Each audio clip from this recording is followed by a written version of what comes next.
கொலை, திட்டமிட்டு செய்யப்பட்ட பயங்கரமான படுகொலை.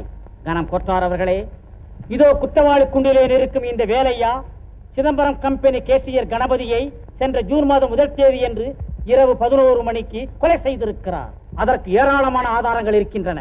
இருவருக்கும் சம்பள தகராறு காரணமாக ஏற்கனவே பகை இருந்திருக்கிறது. கொலை நடந்த இடத்தில் வேலையாவின் அடையாள வில்லை கடந்திருக்கிறது.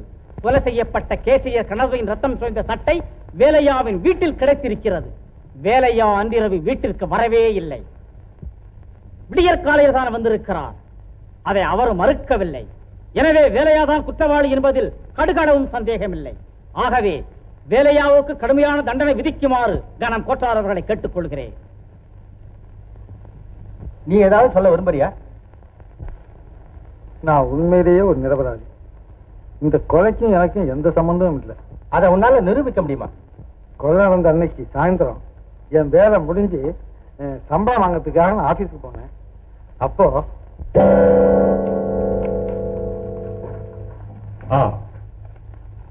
கையெழுத்து வாங்குறது 20 ரூபாய்க்கு, கொடுக்கறது 15 ரூபாய்.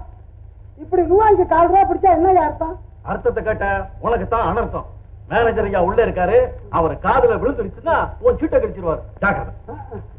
இந்த அக்கிரமத்துக்கு ஒரு முடிவே இல்லை. என்ன மாணிக்கணும், என்ன தகராறு? என்ன வேலையா புதுசா கேட்கிற? நம்ம வாங்குற சம்பளம் நம்ம கால் வயிற்றுக்கு பத்தல. இதுல ரூபாய்க்கு 4 ரூபாய் கமிஷன். கமிஷனா? வாங்க. ஏன் மிஸ்டர் கார்கே கமிஷன் வாங்குறீங்களா? கமிஷன் இங்க பாரு வேலையா, இதெல்லாம் மாமூல், எங்கேயும் நடக்கிறதா. உனக்கு கமிஷன் முடிக்கிறமா? இல்லையே, போயிடு ஒதுங்க. இப்ப எனக்காக பேசுறேன், இவங்களுக்காக பேசுறேன். காலேஜில் படிச்சுட்டு இந்த கூலி வேலை தான் செய்வேன்னு ஒத்த காலில் நின்னிய எனக்கு அப்பவே தெரியும். இப்படி ஊரை கூட்டி கலகம் பண்ணுவேன். அந்த கதையாகட்டும். இப்ப மரியாதையா இவங்களுக்கு சேர வேண்டிய முழு சம்பளத்தையும் கொடுக்க போறியா இல்லையா? கொடுக்கலன்னா என்ன செய்வ? உயிரோட வீடு போய் சேர மாட்டேங்காமா? என்னென்ன பேச்சு பாவம், எல்லாம் அந்த மேனேஜர் செய்யற வேலை என்ன? ஓஹோ, 2 பேரும் சேர்ந்து கொலை அடிக்கிறீங்களா? இப்பவே போலீஸ் சம்பளத்தை ஒழுங்கா கொடுத்துறேன் தம்பி. அந்த மேனேஜர் தான் என்னை இந்த பாவத்தை செய்ய சொல்லி சொன்னான்.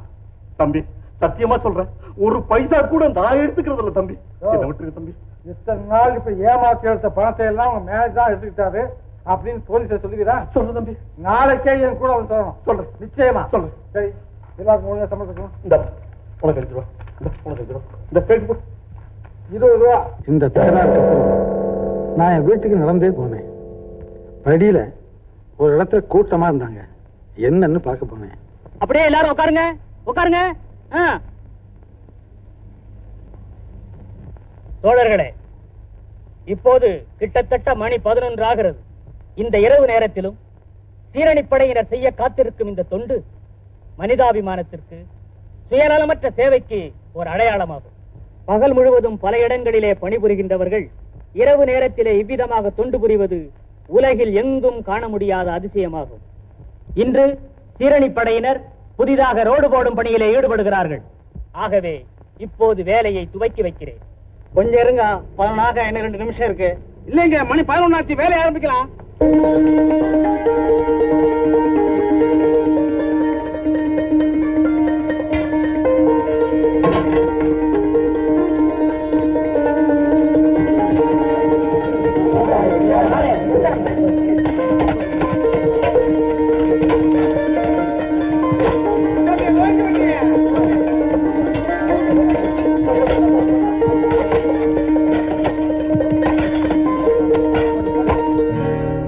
நீ வேலை செய்ததுக்கு என்ன ஆதாரம்?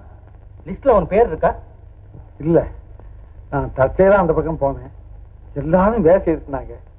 எனக்கும் ஒரு ஆர்வம், நானும் கலந்துக்கிட்டேன். யுவர் ஆனர், குற்றம் சாட்டப்பட்டவர் கொலை நடந்த நேரத்தில் தான் வேறு இடத்தில் இருந்ததாக நம்ப வைக்க ஆதாரம் இல்லாத ஒரு பொய்யை சொல்லுகிறார். இதை கோர்ட்டார் ஏற்கக்கூடாது. இந்த மாதம் 25ஆம் தேதி என்று தீர்ப்பு சொல்லப்படும்.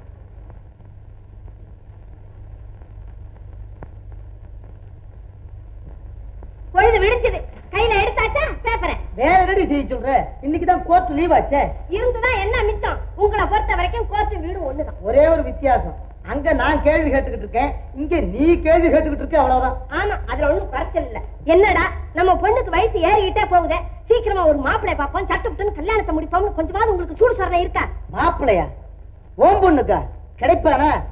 தேன்மொழி, அம்மா தேன்மொழி, பாத்தியாடி உன் பொண்ணு தேன்மொழி. அவ ஊமைங்கிறத அடிக்கடி நீ மறந்துடுற. இவ்வளவு கட்டிக்கிறதுக்கு எவன் வருவான்? வாய் மூடுங்க. வாய் தானடி என் தொழிலுக்கு அவச்சு அதை கூட சொல்றீங்க. நம்ம பொண்ணு நாமளே கேவலப்படுத்துறதா? கூட 4 காசு விட்டு எவனாவது வந்துட்டு போறான் என் பொண்ணுக்கு. அந்த 4 காசு கொடுக்கிற கட்சிக்காரனை தானடி நான் தேடிக்கிட்டு இருக்கேன். ஆமா, உங்க கட்சிக்காரன் எவன் வெளியில இருக்கான்? உங்களை வக்கீலா வச்சுக்கிட்டு அத்தனை பேரும் உள்ள இருக்காங்க.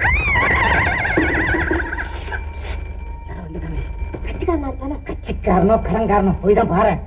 இல்லையே, மூஞ்சி கரையா இருக்க. நமக்கு கடன் கொடுத்தோம் மூஞ்சி கலையா இருக்க முடியாது. இது ஏதோ ஒரு கேஸ், வேற ஒண்ணும் இல்ல. போங்க போங்க போங்க, எல்லாம் உள்ள போங்க. இந்த பாருங்க, இழிச்ச வாய்த்தனமா வந்த கேஸ விட்டுறாதீங்க. கல்யாணத்துக்கு பொண்ணு இருக்கா, முன்னாடியே ஃபீஸ் வாங்கிக்கோங்க. எனக்கு தெரியும், போய் யாரு கமிங், உள்ள வாங்க. ஆண்டவனே, வர்றது ஒரு கொலை கேஸா இருக்கணும்டா. ஐயப்பா, வாங்க வாங்க வாங்க, உட்காருங்க உட்காருங்க. நீங்க தான்? ஆமா ஆமா, நான் தான் point Paramasivam, leading lawyer. Parvatha, ஒரு கப் காபி கொண்டா.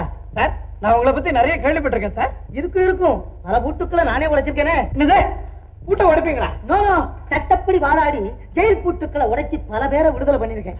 மொத்தத்துல நல்லா பூட்டை உடைப்பீங்க. என்னது? நோ, ஜட்ஜ அடிச்சு பேசுற ஒரே லாயர் நான் தான். ஜட்ஜியே அடிச்சு பேசுவீங்களா? அதான் ஊர்ல எல்லாரும் பேசிக்கிறாங்க. என்ன பேசிக்கிறாங்க? உங்க கேஸ் வரதுனால ஜட்ஜெல்லாம் அப்படியே பயந்து நடுங்குறாங்களாமே. என்ன பாக்குறீங்க? ஏன் டாக்டர் அது பியூட்டிஃபுல். உங்க வீட்டுல எல்லாமே ரொம்ப கலையழகோட இருக்கு. இருக்கணும் இருக்கணும்.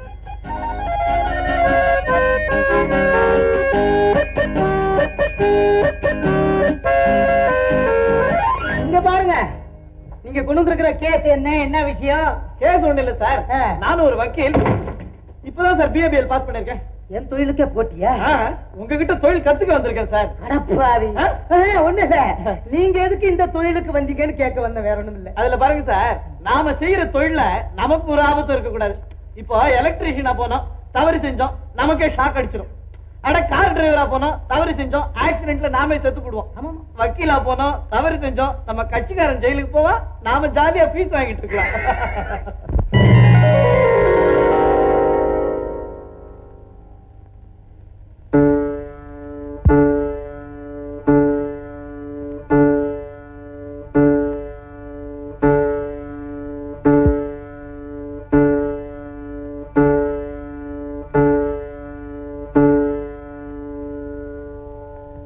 வழக்கில் கொலை செய்யப்பட்ட கேஷியர் கணபதிக்கும் வேலையாவுக்கும் ஏற்கனவே தகராறு இருந்தது என்பதற்கு வேலையாவின் நெருங்கிய நண்பர்களே சாட்சியம் கூறியிருக்கிறார். மேற்கண்ட சாட்சியங்களை ஆதாரமாக கொண்டு வேலையாதான் கொலை செய்தான் என்பதை உறுதி செய்கிறார். எனவே இந்தியன் பீனல் கோடு 302வது செக்ஷன் படி குற்றவாளி வேலையாவுக்கு மரண தண்டனை.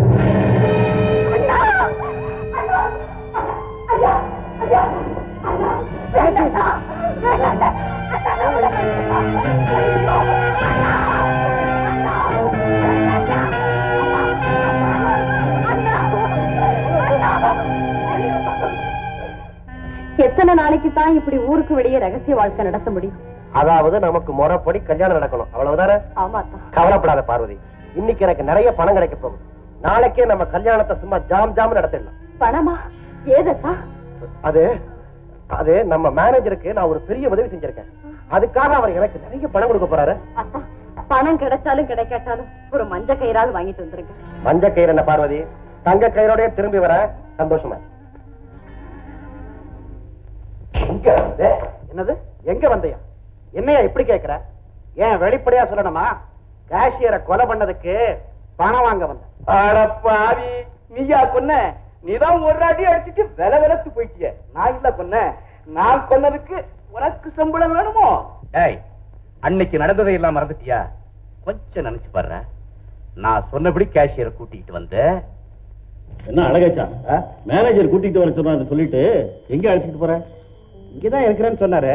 உங்ககிட்ட ஏதோ முக்கியமான ரகசியம் பேசுறாமா? யார்கிட்டயா? ஆமா. இங்க வராரா பாருங்க. எங்க காணுவேன்?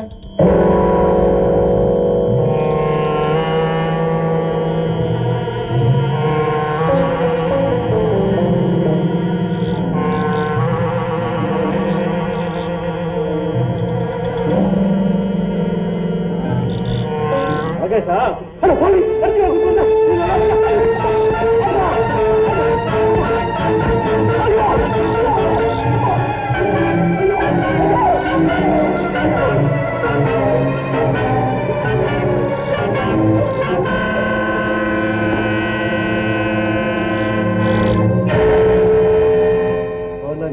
என்ன இது? இதுதான் வேலையாவோட அடையாளம் இல்ல.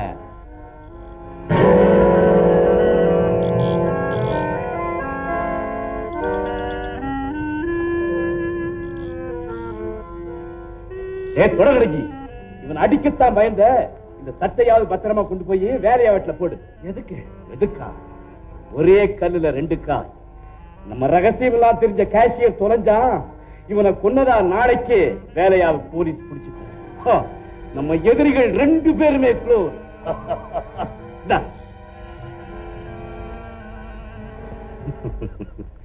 ஏண்டா நான் செஞ்ச கொலைக்கு உனக்கு பணமா?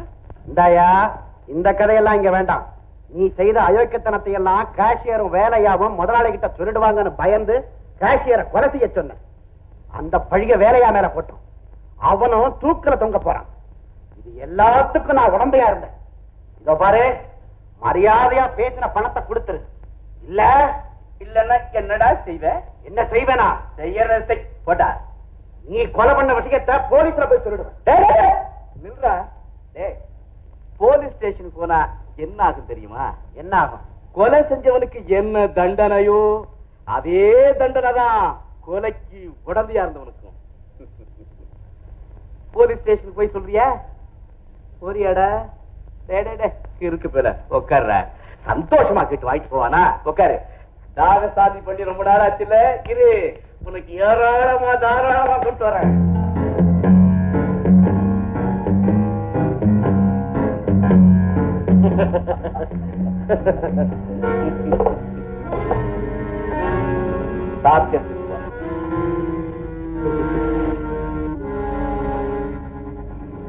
என்ன இது ஏதோ ஒரு மாதிரியா இருக்கு? சீதாருக்கு அப்படி தாண்டா இருக்கும். இல்ல, நீ என்ன கொல்ல சூழ்ச்சி பண்ற. எனக்கு பயமா இருக்கு. நான் சாப்பிட மாட்டேன். நான் சாப்பிட மாட்டேன். ஆமாடா, இது அக்கினி திராவணம்.